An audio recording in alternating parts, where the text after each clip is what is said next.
When I first saw him, I was alone. My father was out back, doing something to the car, my mother upstairs bathing, my brother either out with friends or at some Cub Scout thing. It was just me, on my own, on the living room couch, doing what I usually did on a Saturday lunchtime, watching the wrestling. In the late 80s, British wrestling was still a stodgy product. Bulky northerners rolling and jumping around in ballrooms and sports halls for the gratification of homicidal, needle-wielding grannies. Matches were fought over a series of rounds, which allowed workers to break and figure out new narratives, while also aping the format of more legitimate boxing contests, and were pretty much uniformly best of three falls affairs. You would get 2 bouts, or maybe 3 if you were lucky, in the average hour-long program. It was slow. This particular Saturday, however, ITV were trying something different. As a one-off, they were showing an episode of an American wrestling show, produced by some outfit calling itself the World Wrestling Federation. I hadn't heard of them before. I decided to give it a chance. And that was how I came to see him. The American TV wrestling format was a very different bottle of baby oil to the British product. Instead of long matches booked roughly equally between both performers, the WWF approach was to put on a show full of squash matches between superstars and jobbers, low-ranking performers whose role was to make their opponents look good. Incidentally, WWE wrestlers are forbidden by their employer from using the W word to describe what they do in the ring, an instance of CEO Vince McMahon's desire to forget the business's carny roots in favour of entertainment legitimacy. This built up the promotion's stars as quarrelsome demigods whose internecine feuds would be restricted to backstage skits and post-match run-ins on network television, building to a blow-off match on pay-per-view. Obviously, at the age I was then, I knew none of this. But what I did know, unquestionably, was that he was quite literally like nothing I had ever seen before. For starters, he ran to the ring to the sound of heavy metal guitar riffing, instead of waiting patiently in a corner for the announcer to present him to the crowd.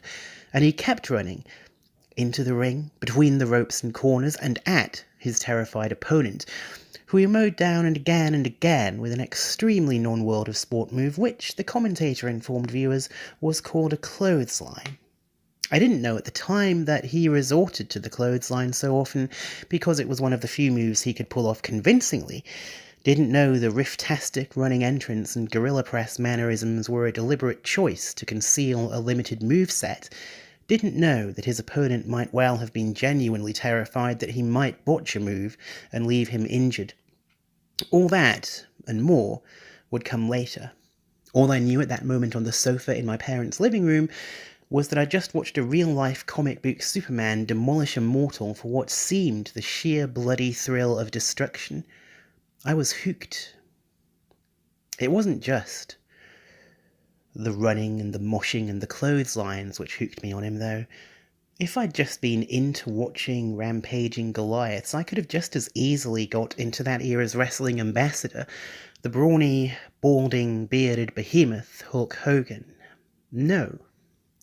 What drew me more to Warrior was his look.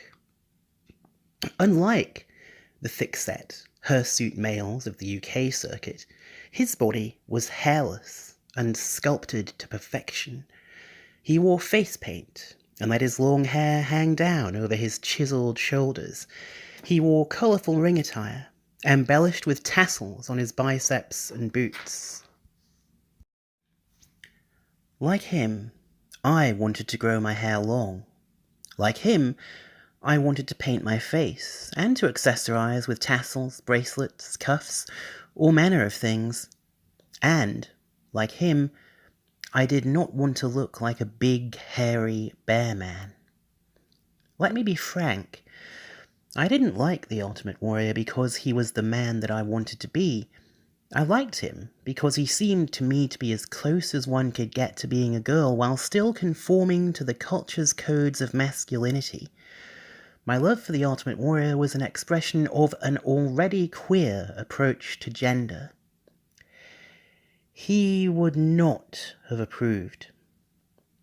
The man under the face paint, Jim Hellwig, was a former bodybuilder who worked his way up to the then WWF via a series of smaller promotions. Originally paired with fellow muscleman Steve Sting Borden as one of the Blade Runners, a near-carbon copy of the fan-favourite Road Warriors tag team then tearing up the National Wrestling Alliance, Hellwig struck out on his own for world-class championship wrestling in Texas, home of the legendary, and legendarily cursed, Von Erich clan. In WCCW, the solo Hellwig redubbed himself the Dingo Warrior, and began to hone the snarling, ranting persona that would serve him so well in his promos. By this time, Hellwig had got on the WWF's radar. Liking what he saw, McMahon brought him in, rechristened as the Ultimate Warrior in 1987, and Hellwig himself would complete this transition years later when, in the throes of litigation with the WWF over the rights to his name and gimmick, he would change his name, legally, to Warrior.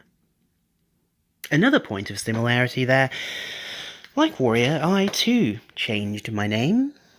Unlike him, the name I chose was freighted with symbolism, a declaration of intent, anathema, a word meaning both cursed and blessed, unheimlich, taboo. A judgment pronounced with extreme prejudice on a thing, or in my case a world, reviled. I name myself anathema, I was fond of saying in my melodramatic moments, because I am the judgment upon you. It sounded cool. It sounded tough and dangerous. It sounded unyielding. It sounded, in fact, a lot like the sort of thing he would say in his promos. And, of course, it shortened rather conveniently to Anna. So I could seem to have a less exotic name for those times when I had to seem banal. I don't know if Warrior had a similar name he'd use, a short form, or if on days when he was too tired to tell the whole story, he just asked folks to call him Jim. He didn't seem the type, though. It's hard to imagine him in normal life, even in what passes for normal life as a pro wrestler. Did it say Warrior on his gym membership card? What did cops think when he produced his driver's license? What name did he use on his steroid prescription? In any case, normal life as a wrestler came to an end for Warrior shortly after the name change. Having burned his bridges with WWF and shaken rival promotion WCW down for as much as he could for an underwhelming comeback run, the erstwhile Hellwig diversified into philosophy and politics. And it was only at this point that those of us outside the business got our first glimpse of just how little he'd been play acting when he ranted, raved, and flexed. This wasn't just living the gimmick, the way Randy Savage did when he trained himself to always speak in his trademark growl. This guy wasn't just playing. He believed it. Just what he believed was difficult to say exactly. He had a word for it, distrucity, but that scarce made things any clearer.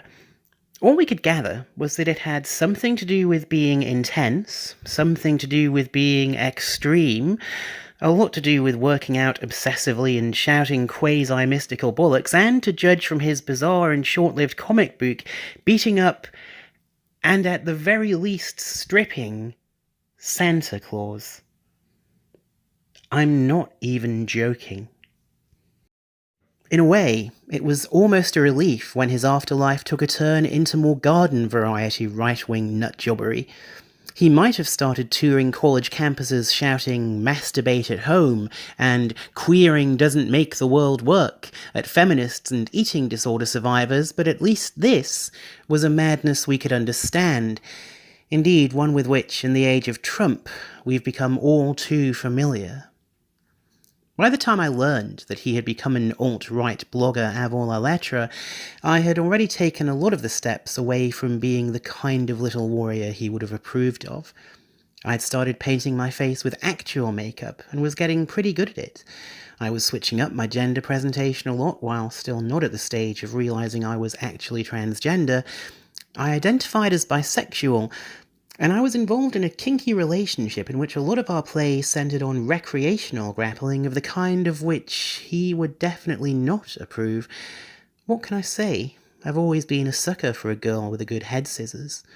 And worse still, I'd become the kind of wrestling fan who dismissed his overblown 80s Superman style in favour of performers with better work rate and storytelling skill.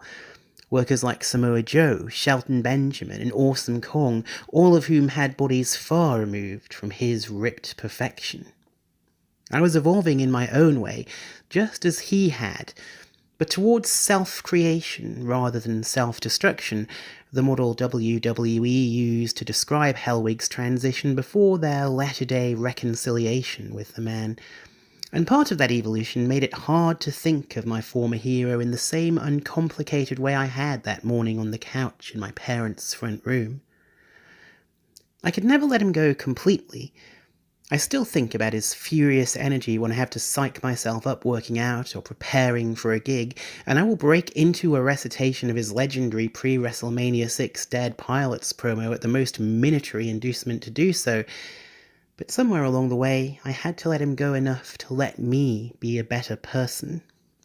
And yes, there is something pathetic about being inspired to these thoughts by reflecting on my teenage adulation of a face-painted carnival wild man, but there is tragedy and grace in even the most reviled circumstances, and heroes too, if you know where to look for them, and how they will, likely, wind up disappointing you.